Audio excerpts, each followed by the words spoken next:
नमस्कार दोस्तों, कैसे हो आप सब। मैं लोकेश चौधरी बहुत बहुत स्वागत करता हूं आप सभी का आपके अपने digital education learning platform prep ज्ञान पर।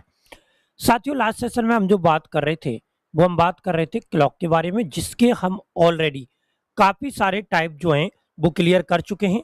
तो चलिए आगे बढ़ते हैं और आज हम शुरू करते हैं आज का अपना नेक्स्ट टाइप।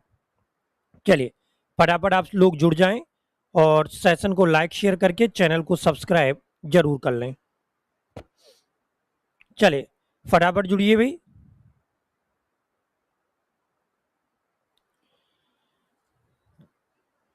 चलिए शुरू करें। देखिए लास्ट सेशन में हमने टाइप नंबर 6 तक कंप्लीट किया था। आज जो हम पढ़ेंगे वो आपका पढ़ेंगे टाइप नंबर 7। तो आप यहां पे हेडिंग डालेंगे क्लॉक, और क्लॉक का यानी कि घड़ी का हम लोग पढ़ने वाले हैं टाइप नंबर 7। ठीक है, आज इस सेशन में हम टाइप नंबर 7 की बात करने वाले हैं, तो आप फटाफट जुड़ जाएं और बात करेंगे टाइप नंबर 7 के बारे में।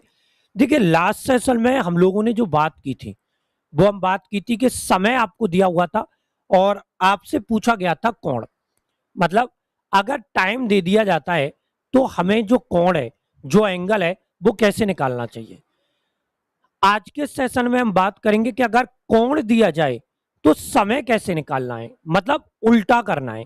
तो यहां पे आप लिखेंगे हेडिंग में कि कोण के दिए होने पर समय निकालना। आज जो आपको हेडिंग डालनी है वो हेडिंग आपको क्या डालनी है कि अगर आपको कोण दिया जाए, मतलब एंगल अगर आपको दे दिया जाए, तो एंगल के दिए होने पर हमें क्या निकालना है, टाइम निकालना है। देखिए आपने सब बच्चों ने एक चीज को नोटिस किया होगा कि हम लोगों ने 0 डिग्री का कोण पढ़ा, हमने 180 डिग्री का कोण पढ़ा, हमने 90 डिग्री का कोण पढ़ा। ठीक है, हमने सारे कोण पढ़ लिए। ठीक है, मिस्टर रहू वेरी गुड इवनिंग, बहुत बहुत स्वागत है आपका। तो यहाँ पे हमने सारे एंगल पढ़ लिए, लेकिन सारे एंगल्स को हमने अलग अलग पढ़ा। हमने 0 डिग्री को अलग पढ़ा, 180 डिग्री को अलग पढ़ा, हमने 90 डिग्री को अलग पढ़ा, लेकिन what about 80 degree, 120 degree, 130 degree. मतलब अगर आपसे कोण पूछ लिया जाए 10 का, 20 का, 50 का, 100 का, 150 का, 200 का, 250 का, 300 का, मतलब अगर हमसे इस पैटर्न के कोण पूछ लिए जाएं तो हमें कैसे निकालने चाहिए। तो इसके लिए मैं आपको यहां पे एक ही फॉर्मूला बता रहा हूं। आप अगर पुराने वाले टाइप के फॉर्मूले भूल गए हों तो भी हमें कोई फर्क नहीं पड़ेगा, क्योंकि ये एक ऐसा फॉर्मूला मैं आप लोगों को बता रहा हूं जिससे आप आने वाले सारे पैटर्न सॉल्व कर सकते हो और पीछे रहने वाले पैटर्न भी सॉल्व कर सकते हो। तो ये फॉर्मूला आपके सामने है, ये है बजकर अनुपात 60/11 इंटू समय प्लस माइनस 2/11 इंटू आप लोगों को यूज करना है कोण। अब यहां पे एक छोटा सा सवाल उठता है। सवाल ये उठता है कि यहां पे भी मल्टीप्लाई, यहां पे भी मल्टीप्लाई, तो गुणा तो हम आसानी से कर सकते हैं, लेकिन अगर यहां पे देखें तो आपका चिन्ह प्लस का भी लग रहा है और किसका भी लग रहा है, माइनस का। तो सवाल हमारा ये बनता है कि कहां पे हम प्लस यूज करेंगे और कहां पे हम लोग माइनस यूज करेंगे। सवाल ये है हमारा। तो देखिए ये कोई बहुत बड़ी बात नहीं है, इसको आप आराम से निकाल सकते हो। आपको हर जगह यहां पे केवल एक ही साइन यूज करना है, और वो साइन जो है वो आपका किसका है, प्लस का। आपको एक ही चिन्ह का प्रयोग करना है, कौन से चिन्ह का प्रयोग करना है, प्लस का। आपको माइनस का चिन्ह केवल एक जगह यूज करना है, कब। तो ये हम लिख लेंगे यहां पे कि यदि प्लस का चिन्ह लगाने के बाद संख्या 660 से अधिक आए, 660 से अधिक आए, तो अंतिम स्थिति मैं माइनस के चिन्ह का प्रयोग करेंगे। आपको जो चिन्ह यूज करना है वो हर जगह केवल एक ही चिन्ह यूज करना है, और वो चिन्ह आपने देखा कौन सा चिन्ह यूज करना है, तो भाई हमें केवल एक ही साइन यूज करना है, और वो कौन सा चिन्ह यूज करना है, प्लस का। हमें माइनस का जो चिन्ह है ये केवल तब इस्तेमाल करना है जब हमें लगे कि संख्या को अगर हम प्लस करेंगे, जोड़ेंगे, तो जोड़ने के बाद जो नंबर है वो आपका कितने से अधिक चला जाए, 660 से। जैसे मान लीजिए यहां पे आपको एक एग्जाम्पल दिया जाए और आपको बोला जाए कि 4 से 5 बजे के मध्य 100 डिग्री का कोण किस समय बनेगा। ये क्वेश्चन दिया आपको। आपको बोला गया कि 4 से 5 बजे के मध्य आपको जो कोण निकालना है वो कितने डिग्री का निकालना है, 100 का। आप सभी विद्यार्थियों के सामने यहां पे ये जो एंगल आपको दिख रहे हैं इसको निकालने के फॉर्मूले जो हैं वो तो लिखे हुए हैं भाई। एंगल को निकालने का फॉर्मूला क्या है बताओ आप। यहां पे है बजकर अनुपात 60/11 इंटू समय आपको यूज करना है प्लस माइनस 2/11 मल्टीप्लाई आपको करना है किसका, कोण का। ये फॉर्मूला हमारे पास। अब बताइए हमें क्या करना है। इसके बाद बजकर कितने, बजकर 4 अनुपात 60/11 इंटू 4 प्लस माइनस 2/11 इंटू कोण कितने डिग्री का है, 100 का। ठीक है, अब ध्यान दीजिए यहां पे आएगा 4 अनुपात 60 का गुणा 4 से किया तो कितना आ गया, 240/11। आपको प्लस भी रखना है और आपको क्या भी रखना है, माइनस। ठीक है, आगे आपका 100 का गुणा 2 से किया तो 200/11। क्लियर। मैंने क्या बोला, हर जगह प्लस लगाना है। अब 240 में 200 जोड़ो, तो 240 में 200 जोड़ेंगे तो ये कितने होंगे, 440 होंगे। और आपको क्या सिखाया गया था कि संख्या अगर 660 से ऊपर जाए तभी तो हमें माइनस का चिन्ह प्रयोग करना है। अब तो ये संख्या 660 से नीचे रह गई तो हमें यहां पे माइनस का चिन्ह इस्तेमाल करने की आवश्यकता नहीं है। हमें किसका चिन्ह यूज करना है, प्लस का। तो लगा दो यहाँ पे 4 अनुपात 240 इंटू 200 करो तो ये हो जाएगा 440/11। तो इसको काटा तो 40 आ जाएगा। आपका आंसर आ जाएगा 4 बजकर कितने बजे, 40। यानी कि 4 बजकर 40 मिनट पर जो आपका कोण बनेगा 100 डिग्री का वो कितने बजे बनेगा, 4 बजकर 40 मिनट पर। चलिए नोट कर लीजिए सभी बच्चे।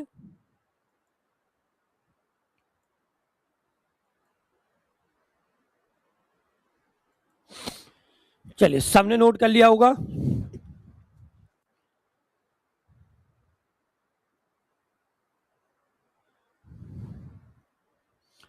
क्लियर है सबका। चलिए अब देखते हैं इसमें अगर हमें माइनस के चिन्ह का प्रयोग करना पड़ता तो हम माइनस के चिन्ह का प्रयोग कैसे करते। तो एग्जाम्पल आपको दिया कि 8 से 9 बजे के मध्य 120 डिग्री का कोण किस समय बनेगा। आपको जो क्वेश्चन दिया गया वो क्या दिया कि 8 से 9 बजे के मध्य आप लोगों को जो कोण निकालना है वो कितने डिग्री का कोण निकालना है, 120 का। अब सवाल ये उठता है कि ये जो 120 डिग्री का कोण है ये कैसे निकालेंगे। अब लगा दीजिए इसमें फॉर्मूला। फॉर्मूला क्या था हमारा, बार बार लिखेंगे तभी याद होगा। बजकर अनुपात 60/11 इंटू समय आपको यूज करना है प्लस माइनस 2/11 मल्टीप्लाई आपको किसका करना है, कोण का। यही फॉर्मूला यूज करना है हमें।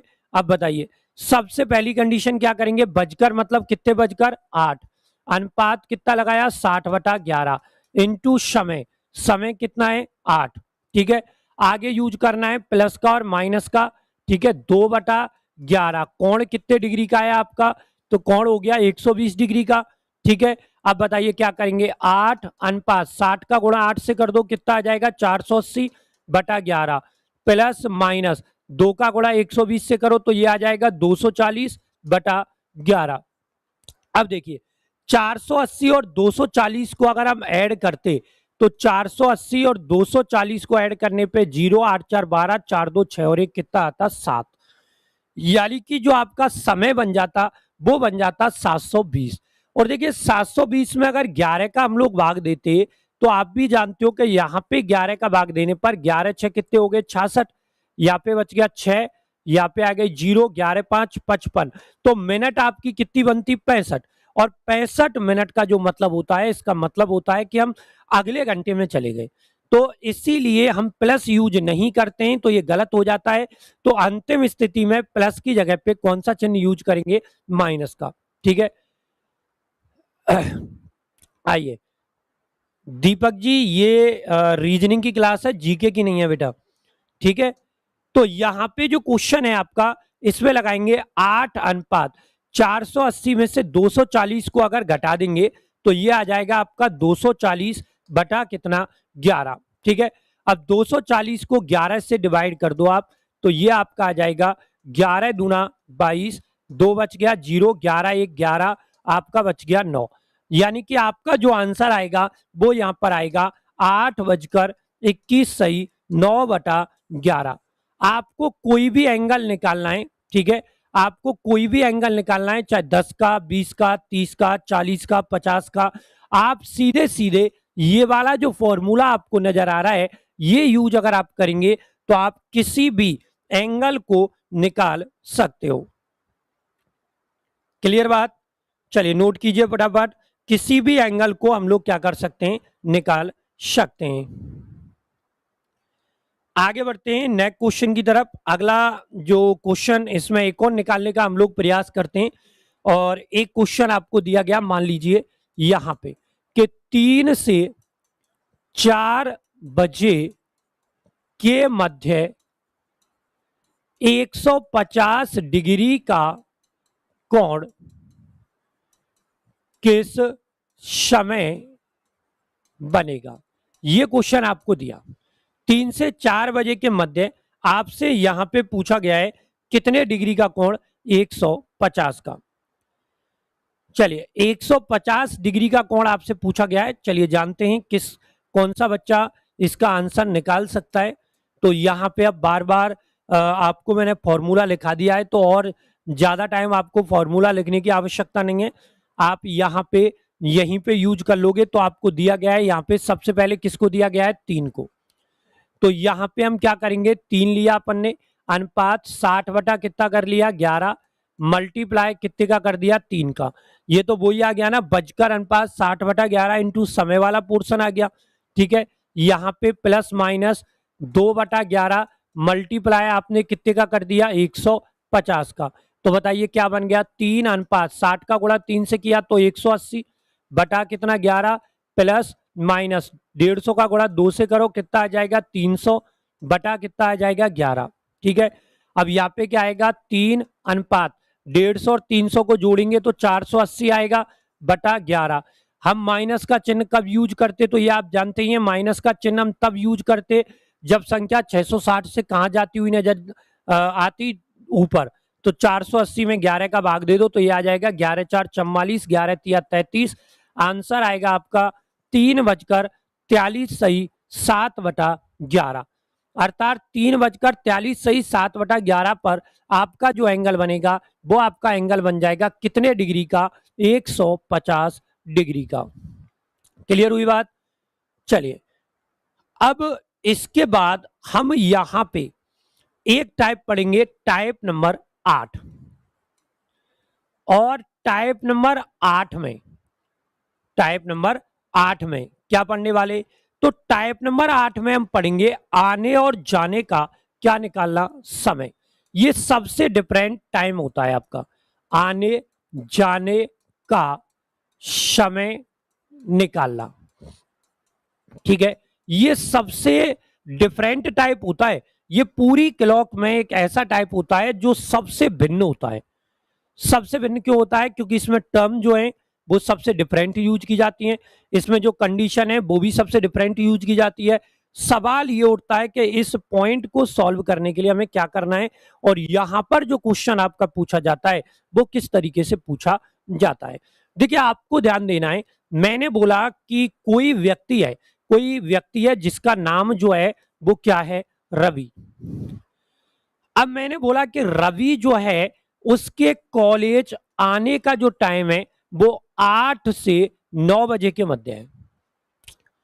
समझने बात क्या कह रहा हूं, रवि 8 से 9 बजे के मध्य कॉलेज आता है, ठीक है। लेकिन हमें यहां पर यह नहीं पता कि रवि 8 से 9 बजे के मध्य कॉलेज तो आता है, लेकिन वह किस समय आता है। वो 8:05 पे आता है, 8:10 पे आता है, 8:15 पे आता है, 8:25 पे आता है, 8:50 पे आता है। इसके बारे में हमें कोई जानकारी नहीं है, ठीक है। फिर हमें बोला गया कि उसके वापस जाने का जो टाइम है वो है 3 से कितने बजे के मध्य, 4 बजे के मध्य। देखिए, ना तो हमें ये पता है कि आने का टाइम 8 से 9 के बीच में कितना है। 8 से 9 के बीच में अगर आप देखेंगे तो 60 मिनट होती हैं भाई। अब वो 60 मिनट कौन सी हैं, 8:02 है, 8:05 है, 8:10 है, 8:15 है, 8:20 है, 8:25 है। इसके बारे में हमें कोई जानकारी नहीं है। और वो कब वापस जाता है, तो 3 से 4 के मध्य। तो हमें ये भी नहीं पता कि 3 से 4 के मध्य वो किस समय वापस जाता है। वो 3:10 पे जाता है, 3:15 पे जाता है, 3:25 पे जाता है, 3:30 पे जाता है। इसके बारे में भी कोई जानकारी नहीं है। लेकिन यहां पे आपको एक छोटा सा पॉइंट दिया जाएगा, आपको बोला जाएगा कि जब वह आता है और जब वह वापस जाता है तो हम घड़ी में देखते हैं कि दोनों सुइयां आपस में अपना अपना क्या बदल देती हैं, स्थान। तो इस प्रश्न को सॉल्व करने के लिए आपको यहां पर एक फॉर्मूला यूज करना होगा, और वो फॉर्मूला है आपका बजकर अनुपात 60/13, और मल्टीप्लाई आपको करना है कौन से समय का, तो भाई आपको यूज करना है विपरीत समय, ठीक है। जब भी आप आने जाने का समय निकालेंगे तो आपको यूज करना है बजकर अनुपात 60/13, और मल्टीप्लाई आपको कर देना है विपरीत समय का, यानी कि अपोजिट टाइम का। अपोजिट टाइम में आपको याद रखना है कि 8 के अपोजिट तो आएगा 4, और 3 के अपोजिट आएगा 9, यानी कि बाह्य पद और आंतरिक पद एक दूसरे के क्या हो जाते हैं, विपरीत, ठीक है। अब देखिए, यहां पे जो क्वेश्चन आपका बनेगा भाई, वो क्वेश्चन कैसा बनेगा, सबसे बड़ा सवाल यह है, ठीक है। तो क्वेश्चन आपका जो बनेगा वो यहां पे बनेगा कुछ इस तरीके से, जैसे आपको दिया कि राम 3 से 4 बजे के मध्य आता है तथा 7 से 8 बजे के मध्य वापस जाता है। तो घड़ी में देखता है कि दोनों सुइयां आपस में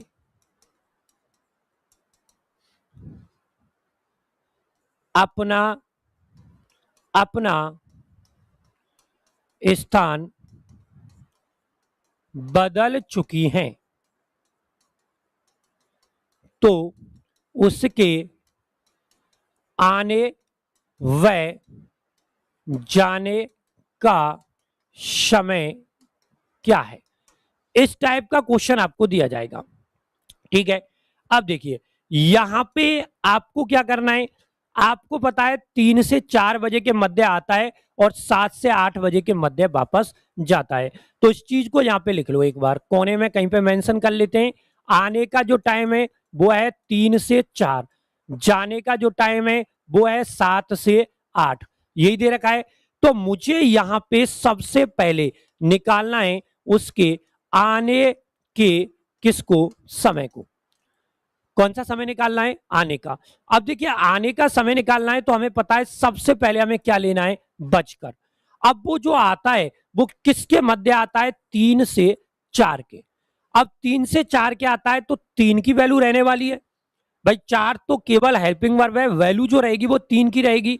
तो यहां पे आ गया 3 अनुपात 60 बटा कितना कर लिया 11, ठीक है, सॉरी 13, 60 बटा कितना होगा 13, क्योंकि आपको दिया हुआ है 60 बटा 13, एकमात्र फॉर्मूला है घड़ी में जिसमें 13 का प्रयोग यहां पे किया जाता है।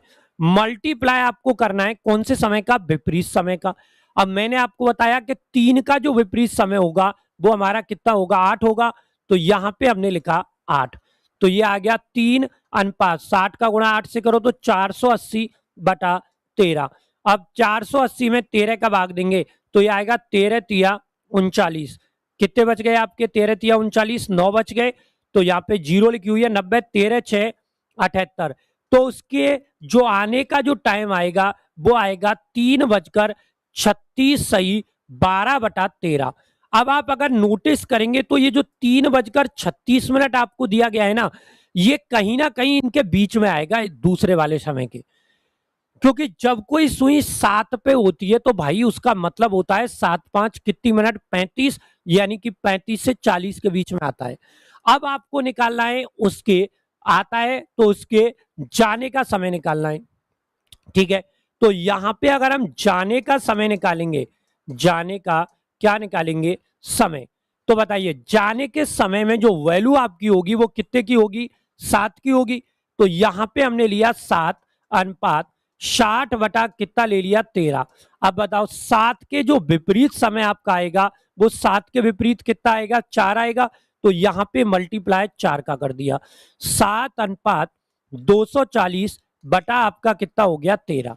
अब 240 को अगर हम 13 से डिवाइड करें तो ये आपका आ जाएगा 13 1 13, यहां पे बच गए 11, जीरो उतारी 13 8 कितने आ गए 104, बच गया 6, तो आपका उत्तर आएगा 7:18 सही 6/13, ये आएगा उसके जाने का समय। अब यहां पे आप छोटी सी बात छोटा सा पॉइंट जो है वो याद करने का प्रयास करो कि देखिए जब वो आया था तो वो 3 से 4 के मध्य आया था, मतलब अगर एक सुई 3 और 4 के बीच में, तो इसका मतलब दूसरी सुई 7 और किसके बीच में आनी चाहिए 8 के बीच में आनी चाहिए। भाई एक सुई 3 और 4 के बीच में, तो दूसरी जो सुई है वो किसके बीच में आनी चाहिए 7 और 8 के बीच आनी चाहिए, ठीक है। तो 7 और 8 का मतलब क्या हो गया कि 7 पे 35 मिनट हो गई और 8 पे कितनी हो गई 40 हो गई, तो देख लो आप 35 और 40 के बीच में आ रहा है। अब एक सुई अगर इधर 7 और 8 के बीच में आ रही है तो घंटे वाली तो 7 पे आ गई। अब मिनट वाली जो सुई है वो 3 और किसके बीच में आनी चाहिए 4 के। अब 3 का मतलब क्या हो गया 3 का मतलब हो गया 5 तिया 15 और 4 का हो गया 5 चौके 20, तो 15 और 20 के बीच में आनी चाहिए। तो देखो आप 15 20 के बीच में आ रही है कि नहीं आ रही, ठीक है, चलो नोट कर लो फटाफट।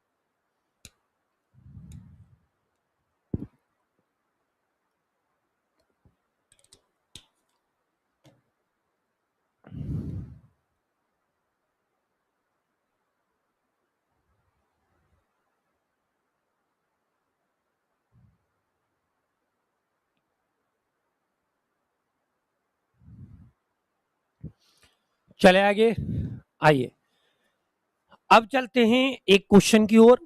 एक और क्वेश्चन यहां पे देखने का प्रयास करते हैं हम लोग। हमने यहाँ पे दिया कि किसी के आने का जो टाइम है वो 4 से 5 के बीच है और उसके वापस जाने का जो टाइम है वो 9 से कितने बजे के बीच है 10 के। अब आपको यहाँ पे पूरा समय लिखने की आवश्यकता नहीं है, पूरा टाइम आपको लिखने की आवश्यकता नहीं है, आप डायरेक्ट निकालो, ठीक है। Komal Saini good morning, very good morning, बहुत बहुत स्वागत है आपका। चले फटाफट आंसर देने का प्रयास करो। दोनों पैटर्न आपको लिख दिए। अब इस पैटर्न में आपको क्या करना है आप समझेंगे। सबसे पहले हमें आने का टाइम जो है वो यहां पे निकालना है। जब आने का टाइम निकालेंगे तो वैल्यू किसकी है 4 की, अनुपात 60 बटा कितना कर दिया भाई हमने 13 मल्टीप्लाई। हमें लेना है विपरीत समय, तो देखिए 4 के विपरीत क्या आ जाएगा, 10 आ जाएगा, तो 10 ले लिया। तो यहाँ पे आ गया 4:60 का गुणा 10 से करेंगे तो कितना आ जाएगा, 600/13। अब 600 में आप 13 का भाग दे दो तो ये आ जाएगा 13 चौके 52 8, 13 चौके 52 8 बच गया, 13 6 78 2 बच गया। तो उसके जो आने का जो टाइम था वो आ जाएगा 4:46 सही, 2/13। अब हमें इधर निकालना है जाने का टाइम, ठीक है। तो जाने का टाइम अगर निकालेंगे तो वैल्यू किसकी रहेगी, 9 की। अनुपात 60 बटा कितना करना है, 13 मल्टीप्लाई 9 के अपोजिट बताइए क्या आ जाएगा, 5 आ जाएगा। तो यहाँ पे 5 कर लो, 9:60 का गुणा 5 से किया तो 300/13। तो ये आ जाएगा 9:13 का भाग दो, 13 दूना 26, 4 बच गया, 13 3 39। तो आपका जो आंसर आएगा वो आएगा 9:23 सही, 1 बटा कितना आ जाएगा, 13।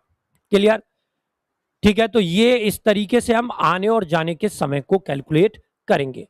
चलिए अब बढ़ते हैं इसके टाइप नंबर 9 की ओर। तो घड़ी का टाइप नंबर जो 9 है वो आपका यहां पे बनेगा घंटियों से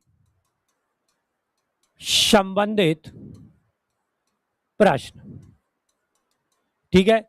अब जो टाइप आपका चल रहा है वो टाइप आपका चलेगा, अब हम जो टाइप यहां पे पढ़ने वाले हैं वो है घंटियों से संबंधित प्रश्न। घंटी जो है इनका जो मतलब आप समझ सकते हैं, तो घंटियों का मतलब आप एक तरीके से अलार्म से समझ सकते हैं। घंटी का जो मतलब है वो हम किससे समझ सकते हैं, अलार्म से। या तो आप लोग घंटी कह लो या फिर इसको आप अलार्म कह लो, ठीक है, डिपेंड आपके ऊपर करता है।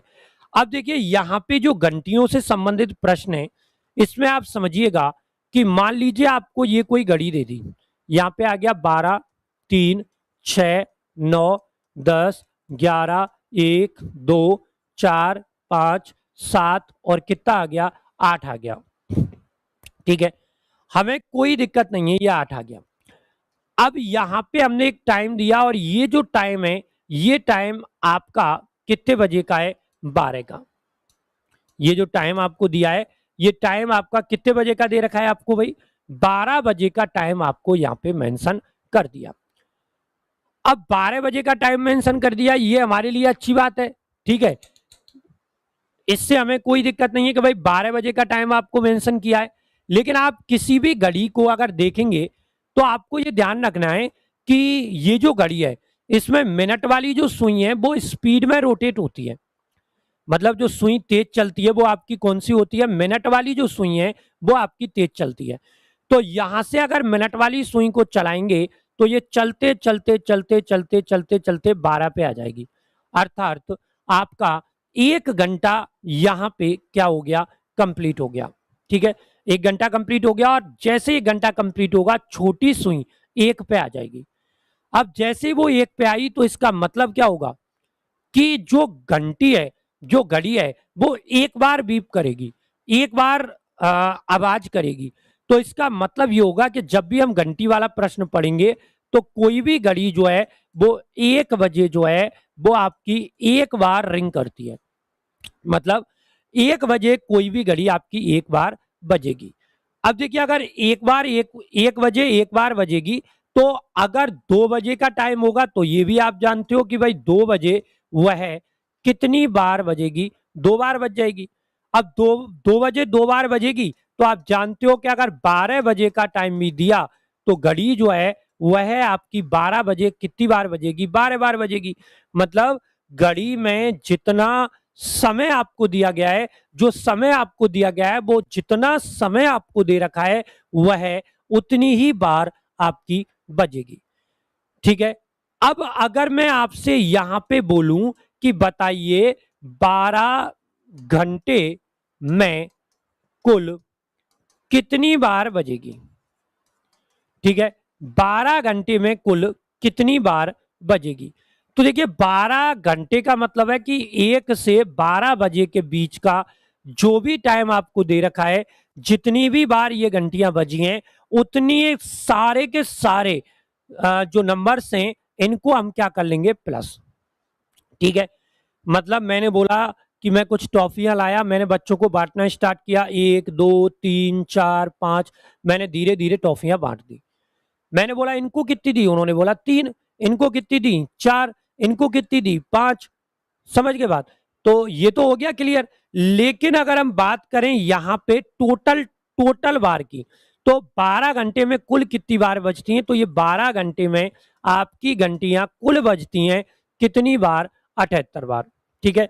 अब 12 घंटे में ये घंटियां अगर 78 बार बजेंगी, तो मैंने आपसे क्वेश्चन यहां पे पुटअप किया कि भाई बताओ 24 घंटे में ये कुल कितनी बार बजेंगी? कितने घंटे में आपसे सवाल पूछ लिया? 24 घंटे में। तो बताइए फटाफट आंसर दीजिए, 24 घंटे में कितनी बार बजेंगी?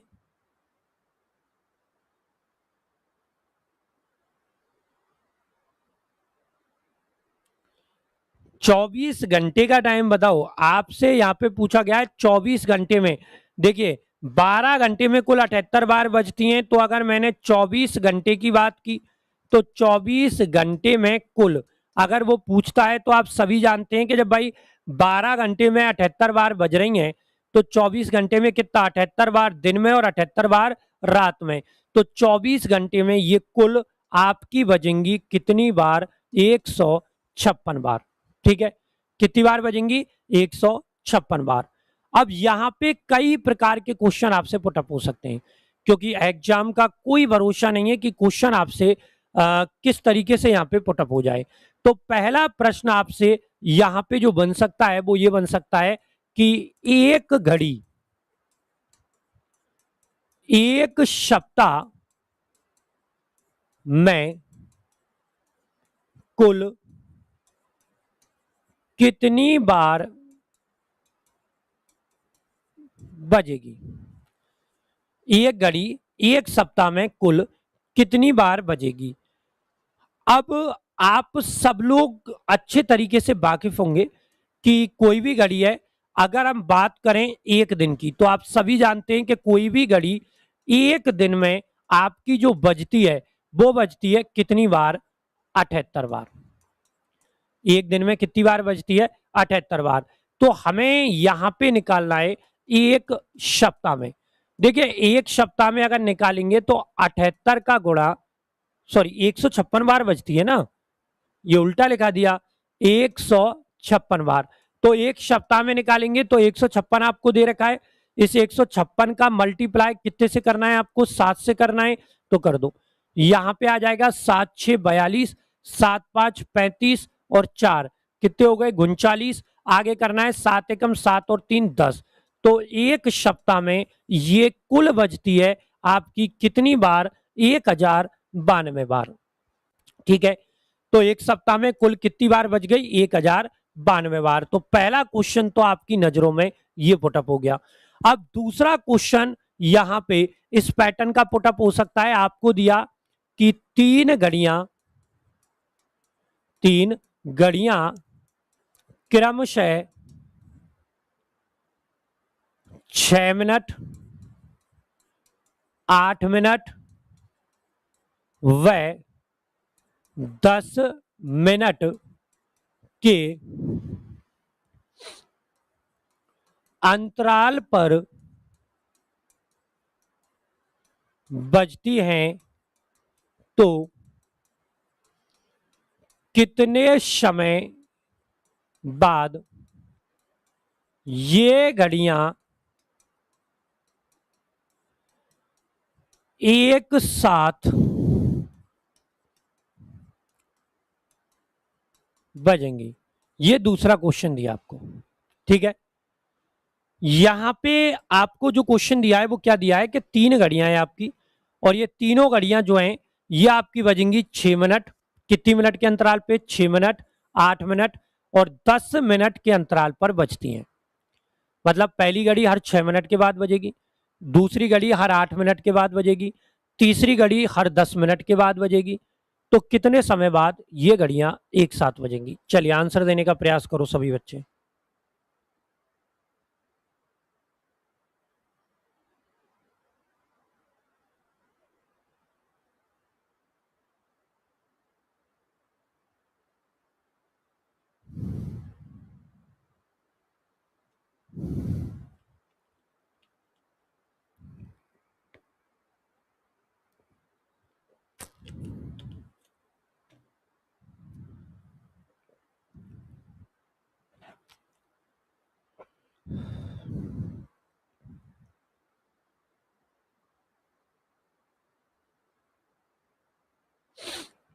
बताइए, यहां पे आपको जब भी ये घंटियों वाला क्वेश्चन दिया जाता है और कोई भी टाइम अगर आपको दिया जाता है, कोई भी टाइम आपके सामने अगर मेंशन किया जाता है, तो आपको कुछ नहीं सोचना, जो भी टाइम दिया है आपको उसका सिर्फ लेना है एलसीएम। मतलब जो भी टाइम आपके सामने यहां पे आ रहा है तो उस टाइम का आप सीधे सीधे एलसीएम लेकर देख लो। अब यहां पे अगर एलसीएम लेंगे तो आपका किस किस का एलसीएम आ जाएगा, 6 का, 8 का और कितने का, 10 का। तो यहां पे निकाल लो आप, 2 का दिया 3 बार, 4 बार, 5 बार, 2 का दिया 3 बार, 2 बार, 5 बार, 2 का दिया 3 बार, 1 बार, 5 बार, यहां पे 3 का दिया 1 बार, 1 बार, 5 बार, 5 का दिया 1 1 1। क्लियर बात। अब इनका मल्टीप्लाई कर दो केवल, तो मल्टीप्लाई किया 2 इंटू 2 इंटू 2 इंटू 3 इंटू 5, ये आपका मल्टीप्लाई आ गया। यहाँ पे 5 दिया, 15 दूना 30 दूनी 60 दूनी कितनी मिनट हो गई, 120 मिनट आपकी हो गई। या तो ऑप्शन में आपको 120 मिनट मिलेगा या फिर ऑप्शन में आपको 2 घंटे का टाइम भी आपको वहां पर दिख सकता है। तो आप नोट कर लेंगे यहाँ पे, या तो 120 मिनट आपको दिखेगा या फिर आपको वहां पे दिख जाएगा 2 घंटे का टाइम। ठीक है, तो जब भी आपको घंटियों वाला क्वेश्चन करना है तो आपको सीधे सीधे क्या लेने की आवश्यकता है, एलसीएम। एलसीएम का मतलब क्या होता है, लीस्ट कॉमन मल्टीपल, यानी कि छोटी से छोटी संख्या, और इसको हिंदी में हम कहते हैं लय से पै, यानी कि लघुत्तम समापवर्तक। क्लियर बात, कोई समस्या तो नहीं है किसी को। चलिए, एक क्वेश्चन इसमें और अलग पैटर्न का पुटअप होता है। आप जब देखेंगे तो आपको ऐसे भी दिया जा सकता है कि एक घड़ी 12 बार बजने में 44 सेकंड का समय लेती है, तो 24 बार बजने में कितना समय लेगी। एक क्वेश्चन ऐसे भी आ सकता है। ठीक है, कोई भी घड़ी है वह आपकी 12 बार बजने में जो टाइम लेती है वो कितनी सेकंड का लेती है, 44 का। और आपसे पूछ लिया गया कि बताइए 24 बार बजने में कितना समय लेगी। तो यहां पे बच्चे क्या करते हैं मोस्टली, कि 12 बार बजने में जब 44 का टाइम लग रहा है तो 12 का डबल कितना हो गया, 24। तो 44 का जो डबल है वो हो जाएगा 88। वो ये सोच लेते हैं, लेकिन आपको ये नहीं सोचना है। ठीक है, आपको क्या करना है कि 12 बार बजने में जो टाइम आपका लग रहा है वो टाइम आपका लग रहा है यहां पे कितनी सेकंड का, 44 का। ठीक है, अगर 12 बार में 44 है तो सबसे पहले एक बार का निकाल लो, तो 44 में भाग देना है आपको। कितने का भाग देना है, 12 का, लेकिन 12 का नहीं देना है, यहाँ पे कितने का देना है, 11 का। ठीक है, तो 44 में 11 का भाग दिया तो आपका जो एक बार बजने में टाइम लगेगा वो लगेगा 4 सेकंड का। अब आधे बच्चे सोच रहे होंगे कि साहब ये बताओ कि ये 4 का भाग क्यों दिया है, आप वो सॉरी आपने 11 का भाग क्यों दिया है, जबकि भाग तो हमें 12 का देना चाहिए था। तो आप बिल्कुल मत सोचिए, बिल्कुल नॉर्मल तरीके से इस चीज को, इस पॉइंट को अपने माइंड में उतार लेंगे। क्यों होता है ऐसा, इसके पीछे रीजन ये होता है कि कोई भी घड़ी जो होती है ना बेटा आपकी, कोई भी घड़ी XYZ, वह आपकी पहली बार बजने में समय का अंतर नहीं लेती। कोई भी घड़ी हो वह आपकी पहली बार बजने में समय का अंतर नहीं लेती है, इसलिए वह जितनी बार बजेगी उसमें से एक कम कर दो। अब यहाँ पे आप निकालो 24 बार का, तो 24 बार का निकालेंगे, लेकिन 24 के बजाय कितने का गुणा करेंगे, 23 का। अब 23 का गुणा कितने से करेंगे, 4 से, तो 23 इंटू 4, आपका जो आंसर आएगा वो आएगा 96 सेकंड। तो आप नोट कर लेंगे, प्रश्न का जो सही जवाब है वो आपका बन गया 96 सेकंड। क्लियर। तो ये यहां पे आपका क्लॉक कंप्लीट होता है। अब इसके क्वेश्चंस आपके रह गए हैं जिनकी प्रैक्टिस जो है वो हमें करानी है। तो कल हम इसके सेशन में प्रैक्टिस लेकर आएंगे, एक बेहतरीन प्रैक्टिस के साथ उतरेंगे। जरूर लाइव आए 9 बजे। जय हिंद।